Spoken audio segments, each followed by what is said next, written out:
Hey everybody out there, my name is Dragnix, and my question to you is why haven't you bought Rogue Legacy yet? If you have, great. But if you haven't, it's $3 on the Steam store on the Steam sale right now, and there's absolutely no reason not to get it because it's a wonderful game. So I'm going to get right into it, and I apologize if I sound a little bit out of it at this point. I'm not sure exactly what I'm going through right now. I'm not feeling that great. It's the reason why you haven't seen a lot of content on the channel the last couple of days.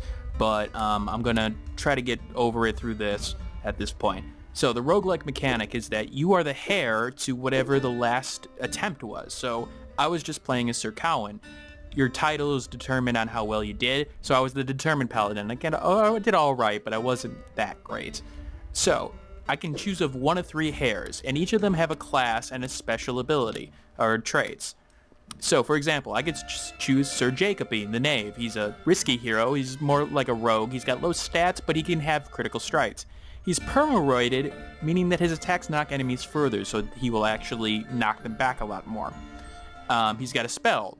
Drops and teleports to your shadow. It's sort of like a teleport effect.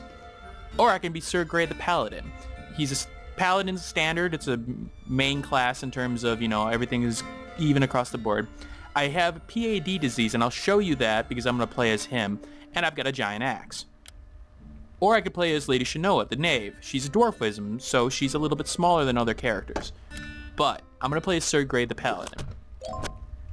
Now, every time I die, I leave the money that I collected to my heir, which can have them buy upgrades. Here I don't have enough gold to buy an upgrade, and you'll see that, you have to get a little bit of progress in order to make some, to actually be able to do well and upgrade yourself, because those upgrades, you'll need the money for them.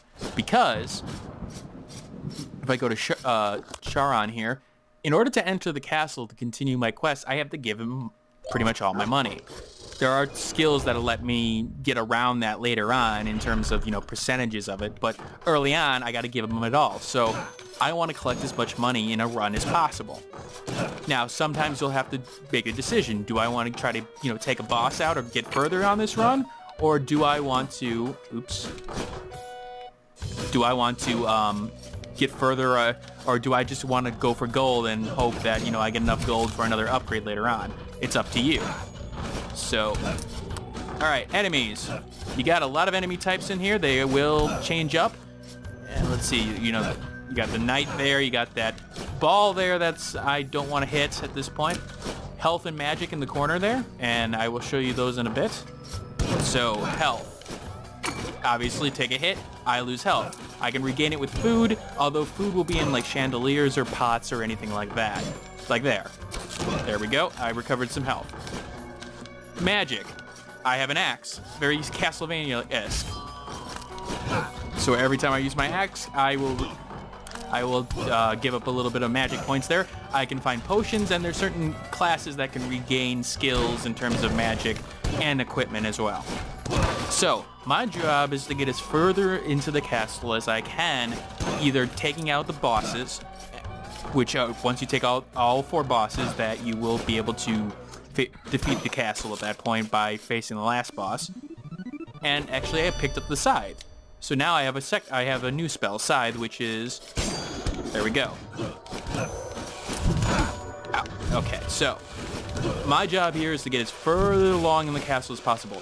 The maps are randomly generated. However, you can stop the random generation by paying the architect at the start of the map, basically locking down the skill, locking down the map in question, its current layout. That means that you'll make less money, but if you want to get accustomed to that map, or it's a good map in terms of gold production, you may want to keep it. Alright, and I'm going to use the statue here. I'm going to pray for assistance, and he gave me Hermes boots, which I think makes me run faster. I believe it makes me run faster, or is able to make me go across pits. Alright, so gold here. I'm getting a lot of gold in this run. I also found a blueprint, Night Bracers. This is equipment that I can buy, have the blacksmith make for me. Now I can go in here and try to defeat the boss in this run, but the door is open already, and I've already defeated it in a previous run. Your hairs can beat it for you at that point, and once they're beaten, in that sort of circle of runs, that is a it's sort of permanent at that point. So for that section of the castle is sort of completed until you defeat the entire castle itself. So like I can die with Sir, I don't even remember his name now, Sir Gawain here. I'm gonna call him Sir Gawain. Actually, I should be able to do Sir Grey. Okay.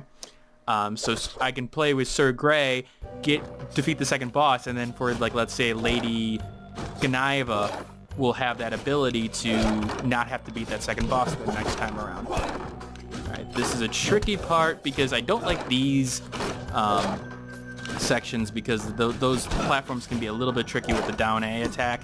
And, oh, I forgot, I have my skill. So my skill, as you saw the PAD, means that I can walk on spikes with no problems. I forgot about that. So normally opponent, you hit those spikes and thus you get hurt. Well, not so much here.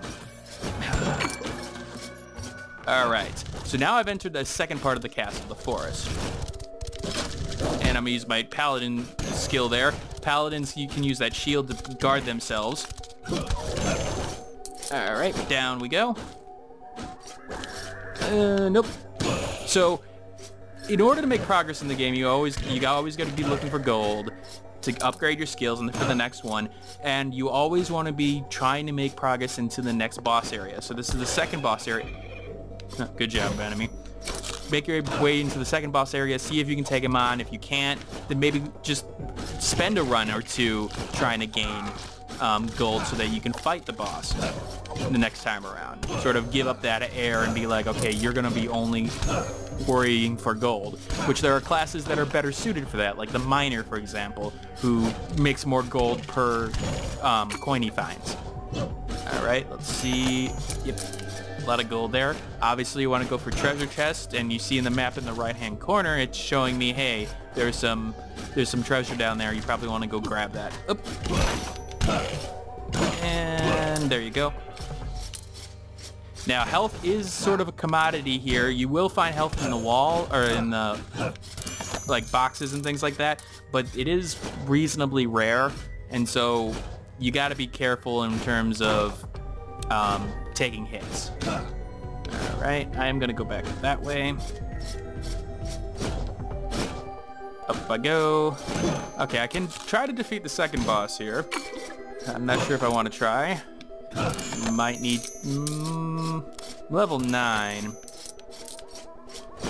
Yeah, I'm just gonna make this a run of trying to go as far as I can.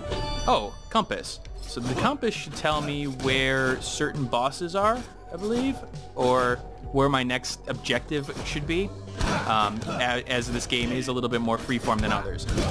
Okay, I'm very low on health. Yep, I'm dead. So, there goes Sir Grey, and he's been slain by a ward. Well, let's go right into the next one. So, as I see, Divine, I got pretty far with the Sir Grey. So now I'm going to choose somebody else. I'm going to choose Lady Hernita II. ADHD, I move a little bit faster. Now, I can upgrade my skills, and I can unlock certain other things. I'm going to unlock actually the miner, which builds a part of my castle. So now, next time around when I choose my classes, I may have a miner being able to find things. I'm also going to upgrade somebody else. I'm actually going to unlock the Barbarian King, which is an upgraded version of the Barbarian. And I'm going to unlock the Shinobi, which is a sort of a crit fighter, very high attack kind of guy. Alright, and I'm going to upgrade my strength. So I've used most of my magic there, and you'll notice that I can also buy weapons here, if I have the gold, based on blueprints I find, as well as magic. No, I haven't actually talked to the Enchantress right now. So I can get skills for my certain weapons, unlock them based on the magic spells I find. So obviously I don't have enough, I spend it all on skills, so I'm going to go right into the castle again. The castle will be different every time. It'll still have the 4 main sections being the same in terms of like artistic style, but like here, okay, completely different. So again, get as far as I can without dying. Break as much stuff as possible, because breaking as much stuff as possible means more chances at gold, which means more upgrades, which means more stuff for me. Yep, hit. Be careful of those paintings. All right, up we go. All right, gold for us. So it does that roguelike element very well, and the controls are fantastic. They are not a problem at all. Very clean. Everything responds very well. The only thing I will say is the down A attack is if you just got to get used to it in terms of timing. There are some platforms you'll have to use that down A or down attack in order to actually open up the platform so you can jump on it without like falling to spikes. I will show you an example of that if I can. Alright, let's actually go against this boss, even though we might have beaten her. Actually, it would be a go, so I don't think we have beaten this boss yet. So we have an eye here. Keter, the gatekeeper. And he's going to just throw a bunch of shit at us. And we're going to throw our spike balls at him. He's level 24. Obviously, I'm level 13. This was probably a bad idea, but I've had worse. All right. Don't want to get hit. Don't want to get hit. Don't want to get hit. Now, I don't have a lot of magic here, and I am going to get hit, aren't I? Yep. Obviously, those patterns work in certain ways. Boy. Yep, I'm dead.